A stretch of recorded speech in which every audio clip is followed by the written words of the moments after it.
ನಮಸ್ಕಾರ. ನಕ್ಷತ್ರ ನಾಡಿ ವಿಶೇಷ ನೇರ ಪ್ರಸಾರ ಕಾರ್ಯಕ್ರಮಕ್ಕೆ ಸ್ವಾಗತ. ನಾನು ಧನುಶ್ರೀ. ಜ್ಯೋತಿಷ್ಯ ಶಾಸ್ತ್ರ, ವಾಸ್ತುಶಾಸ್ತ್ರ, ಭೂತಕಾಲ, ವರ್ತಮಾನ ಹಾಗೂ ಭವಿಷ್ಯತ್ ಕಾಲ ಈ ಎಲ್ಲ ವಿಚಾರಗಳ ಬಗ್ಗೆ ನಿಖರವಾದ ಮಾಹಿತಿಯನ್ನು ತಿಳಿಸುವ ಪಂಡಿತ ದಿನೇಶ್ ಗುರುಜಿಯವರು ಕಾರ್ಯಕ್ರಮದಲ್ಲಿದ್ದಾರೆ. ಅವರನ್ನು ಕಾರ್ಯಕ್ರಮಕ್ಕೆ ಸ್ವಾಗತ ಮಾಡೋಣ. ಗುರುಜಿ ನಮಸ್ತೆ, ಕಾರ್ಯಕ್ರಮಕ್ಕೆ ಸ್ವಾಗತ. ಓಂ ಶ್ರೀ ಗುರುಭ್ಯೋ ನಮಃ. ಹರಿ ಓಂ. ಜ್ಞಾನಾನಂದಮಯಂ ದೇವಂ ನಿರ್ಮಲಸ್ಫಟಿಕಾಕೃತಿಂ ಆಧಾರಾಂ ಸರ್ವವಿದ್ಯಾನಾಂ ಹಯಗ್ರೀವ ಉಪಾಸ್ಮಹೆ. ಓಂ ನಮೋ ಭಗವತೆ ವಾಸುದೇವಾಯ. ಓಂ ನಮೋ ನಾರಾಯಣಾಯ. ನಮಸ್ಕಾರ. ಎಸ್, ಹೌದು ವೀಕ್ಷಕರೇ, ನೀನು ಕೆಲವೇ ದಿನದಲ್ಲಿ ವಾಸ್ತುಶಾಸ್ತ್ರದ ಕ್ಲಾಸಸ್ಗಳು ಶುರು ಆಗ್ತಾ ಇರೋದು ಜನವರಿ 5ನೇ ತಾರೀಕಿನಿಂದ 6 ದಿನದ ಕ್ಲಾಸಸ್ ಆಗಿರುತ್ತೆ. ತುಂಬ ಕಡಿಮೆ ಮೊತ್ತದಲ್ಲಿ ವಾಸ್ತು ಬಗ್ಗೆ ಕಂಪ್ಲೀಟಾಗಿ ತಿಳ್ಕೊಬೋದು. ನೀವು ವಾಸ್ತುಲಿ ಕೂಡ ಏನೆಲ್ಲ ತಿಳ್ಕೊಳ್ತೀರಾ ಅನ್ನೋದ್ರ ಬಗ್ಗೆ.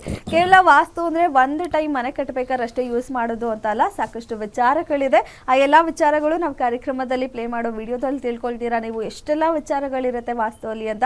ಹಾಗೆ ಫೆಬ್ರವರಿ 10ನೇ ತಾರೀಕಿಂದ 111ನೇ ಜ್ಯೋತಿಷ್ಯ ಶಾಸ್ತ್ರ ಕ್ಲಾಸಸ್ ಶುರು ಆಗ್ತಿರೋದು. 65,000 ವಿದ್ಯಾರ್ಥಿಗಳು, ಎಲ್ಲ ಉದ್ಯೋಗದವರು ಕೂಡ ಕಲ್ತಿದ್ದಾರೆ. ಜ್ಯೋತಿಷ್ಯ ಅನ್ನೋದು ಇವರಿಬ್ರು ಒಬ್ಬರು ಪರ್ಟಿಕ್ಯುಲರ್ ಆಗಿ ಅವರೇ ಕಲಿಬೇಕು ಅನ್ನೋದೇನಿಲ್ಲ, ಎಲ್ಲ ಜನಸಾಮಾನ್ಯರು ಕೂಡ ಕಲಿಯುವಂತಹ ವಿಚಾರ. ಎಷ್ಟು ಉಪಯೋಗ ಇದೆ ಅಂತ ನಿಮಗೆ ತಿಳಿಸ್ಕೊಡ್ತಾ ಇದ್ದೀವಿ ಈ ಕಾರ್ಯಕ್ರಮದಲ್ಲಿ. ಒಂದು ಒಳ್ಳೆಯ ಅವಕಾಶ, ಉಪಯೋಗ ಪಡ್ಕೊಳ್ಳಿ. ಫೆಬ್ರವರಿ 10ನೇ ತಾರೀಕಿಂದ 7,000 ರೂಪಾಯಿಗೆ ಕುಟುಂಬ ಸಮೇತದಲ್ಲಿ ಮನೇಲೇ ಕೂತು ಕಲಿಬೋದಾಗಿದೆ. ಗುರುಜಿ, ಇವತ್ತಿನ ಕಾರ್ಯಕ್ರಮದಲ್ಲಿ ನಾವು ಪ್ರತಿನಿತ್ಯ ಹೇಳ್ತಾ ಇದ್ದೀವಿ ಯಾವುದೇ ಡೇಟಲ್ಲಿ ಹುಟ್ಟಿದವ್ರು ಮುಂದಿನ ವರ್ಷ ಹೇಗಿರುತ್ತೆ ಅಂತ. ಸೊ ಇವತ್ತಿನ ಸೀರೀಸಲ್ಲಿ 4, 13, 22, 31 ಈ ದಿನಾಂಕ ಹೇಗಿದೆ ಮುಂದಿನ ವರ್ಷ ಇವರಿಗೆ? ಯಾರ್ಯಾರು 4ನೇ ತಾರೀಕು ಹುಟ್ಟಿರ್ತಾರೆ, 13ನೇ ತಾರೀಕು, 22ನೇ ತಾರೀಕು, 31, 4 ಅಂತ ಬರ್ತಕ್ಕಂಥದ್ದು. ಭಾರತದಲ್ಲಿ ಈ 4ನೇ ಸಂಖ್ಯೆಗೆ ರಾಹುವಿನ ಆಧಿಪತ್ಯ ಕೊಟ್ಟಿದ್ದಾರೆ. ಆದರೆ ರಾಹು ಆ್ಯಕ್ಚುಲಿ ಬರೋದಿಲ್ಲ, ಯಾಕೆಂದರೆ ಸಂಖ್ಯಾಶಾಸ್ತ್ರ ಬಂದ್ಬಿಟ್ಟು ಭಾರತದ್ದಲ್ಲ. ಅನೇಕ ಭವಿಷ್ಯಗಳಲ್ಲಿ ಜ್ಯೋತಿಷ್ಯ ಶಾಸ್ತ್ರ ಅಂತಂದರೆ ಅದು ಭಾರತದ್ದು. ಫೆಂಗ್ಶೂಯಿ ಅಂತ ಕರೀತಾರೆ, ಅದು ಜಪಾನ್ದು. ಹಾಗೆ ನ್ಯೂಮರಾಲಜಿ ಅಂತ ಕರೀತಾರೆ, ಅದು ಅಮೇರಿಕಾದು. ಹಾಗೆ ನಮ್ಮ ಹಸ್ತ ಸಾಮುದ್ರಿಕ ಅಂತ ಕರೀತಾರೆ, ಅದು ಭಾರತದ್ದು. ಭಾರತದಲ್ಲಿ ಸ್ವಲ್ಪ ಹೆಚ್ಚಿರುತ್ತೆ. ಅನೇಕ ವಿಚಾರವನ್ನು ತಗೊಂಡಾಗ, ಈಗ ಚೈನಾ ಅಂತ ತಗೊಂಡಾಗ ಫೆಂಗ್ಶೂಯಿ ಅಂತ ಬರುತ್ತೆ.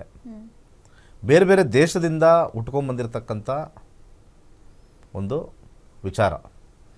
ಸೊ ಆ ನಿಟ್ಟಿನಲ್ಲಿ ಯಾರು 4ನೇ ತಾರೀಕು, 13, 22, 31 ಹುಟ್ಟಿರ್ತಾರೆ ಅವ್ರಿಗೆ ಯುರೇನಸ್ ಗ್ರಹ ಆಧಿಪತ್ಯ ಬಂದ್ಬಿಟ್ಟು ಯುರೇನಸ್. ನಾವು ಇಲ್ಲಿ ಯುರೇನಸ್ ಅಂತ ಹೇಳಿದ್ರೆ ಯಾರಿಗೂ ಗೊತ್ತಾಗಲ್ಲ ಅಂಥೇಳಿ ಸುಮ್ಮನೆ ರಾಹು ಅಂತ ಹೇಳಿದ್ದಾರೆ. ಇಲ್ಲಿ ನ್ಯೂಮರಾಲಜಿಲಿ 1 ಮತ್ತು 4, 1ನೇ ಮನೆ ಮತ್ತು 4ನೇ ಮನೆಗೆ ತುಂಬ ಸಾಮ್ಯತೆ ಇರತಕ್ಕಂಥದ್ದು.